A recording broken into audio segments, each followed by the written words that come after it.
But one of them caught our eye, the one in the center. He would neither go towards... Bu pingvinin nəyə görə bu qədər məşhur olduğunu bilirsiniz?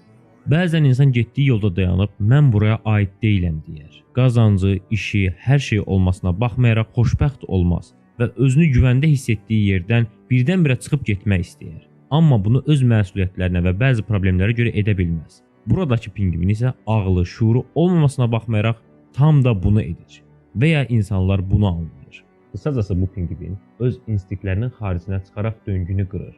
Yəni ona dayatılan bir sistem var. O koloniyada yaşamalıdır, getməlidir, ovlanmalıdır, ya ölməlidir, ya o da övladlarını dünyaya gətirməlidir. Tam insanların sisteminə uyğun.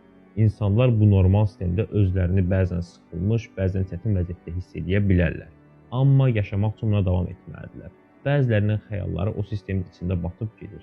Amma burada şuursuz bir pingvinin bütün bunları əli ilə itələyib 70 km uzaqdakı dağlara getməsi və bunun nə səbəblə etməsinin bilinməməsi bu pingvini həyatda sistemdən bezən insanlar üçün bir ikon halına gətirir.